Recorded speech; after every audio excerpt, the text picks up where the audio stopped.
sea weather. The weirdness that builds in me at night in a new place follows me from store to store, begins in the street lights, leaves me wondering where to go. It's the same in Seattle as anywhere else. Berlin, Oslo, in Paris, where I walked 8 miles in the rain with a trash bag on my head when the metro workers were striking. The man in Malmar with his whole covered rag. Les pigeons, at the tourist crowd getting thin. And like everywhere else, the belief in some darkness. The feeling of what am I left with, or what can I carry back home? The cloud maker tells me the spell cast over the San Juan Islands is fear. Or the feeling I get when a car pulls over and stills on the drift guard, idling. The silent and brighter reflection of night in the puddle near Mario's Pizza, where I sit down reading my book, and the sad-eyed lady who fields the drunks from the U District runoff is tossing the dough by hand, rolling it over the counter, dressing the crust, pushing it into the oven. Behind her, the darkness is filling the window, the neon logos assigning themselves a place among the stars. In the book, there's a line that goes, "Alone, I see you clearly. I imagine that distance."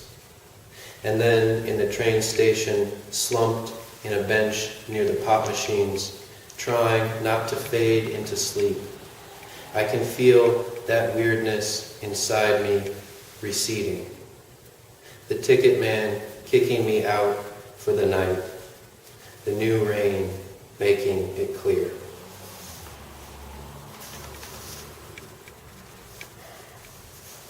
So this next poem is kind of an elegy for a friend of mine who died of a heroin overdose when he was 26. We grew up skating and playing baseball together, and I didn't get to go to his funeral, so I wrote this poem. It's called King.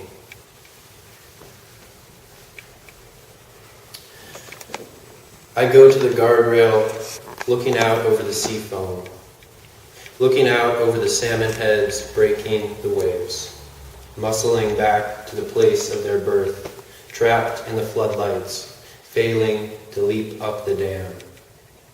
Sometimes the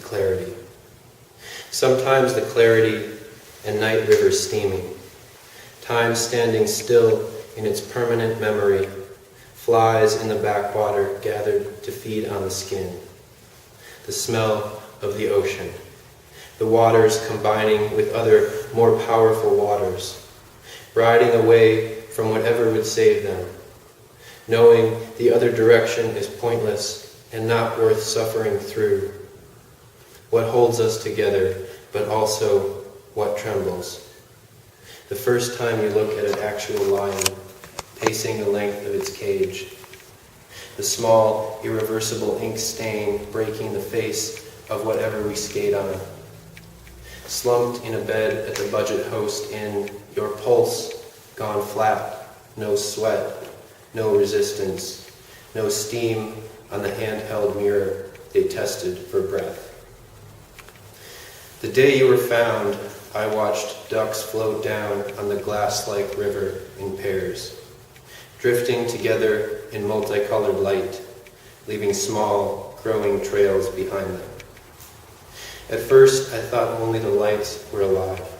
The river, the fish, the clusters of flies, they were tricks being played on the eyes. But now, getting up on the guardrail, watching the line where the river and ocean waves meet, the half-formed outriders failing inside us, and something behind all the highway signs shining. Not clarity of thought or light or time, but clarity of small things believing in themselves. The dark heads breaking the surface again,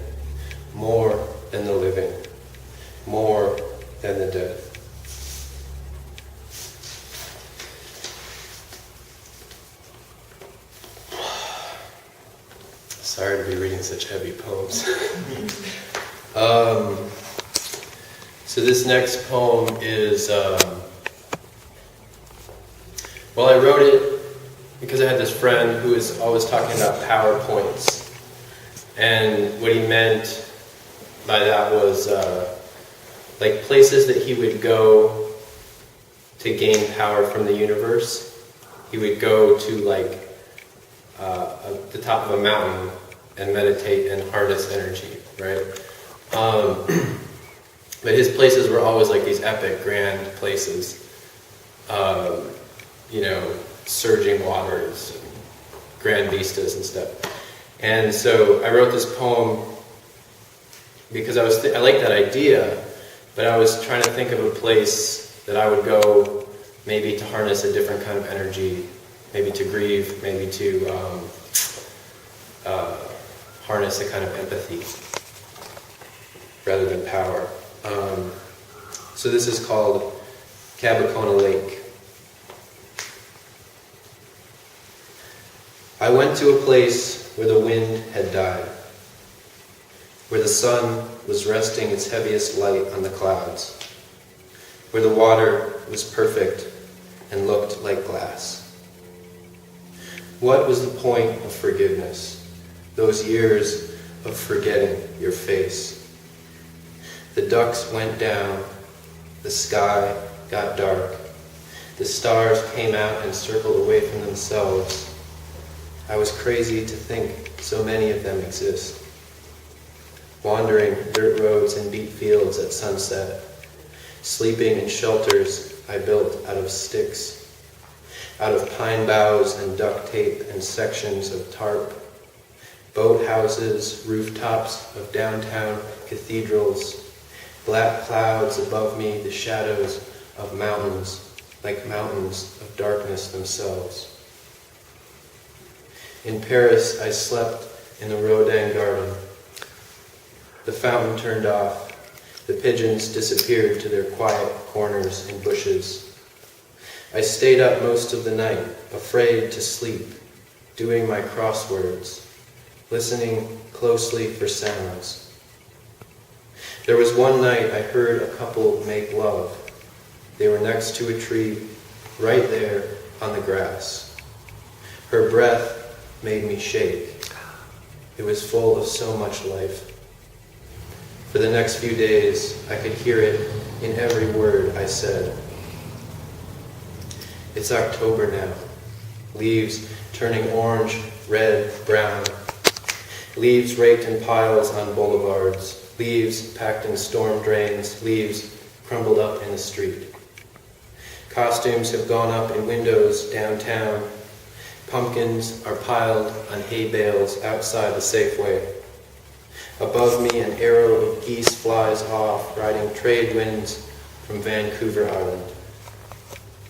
What is it inside me that needs to be leaving, that needs to be lonely and untouched by wind? This place where the water dissolves into water, where cricket hum rises away from the weeds, and a silence not unlike the heart is filled.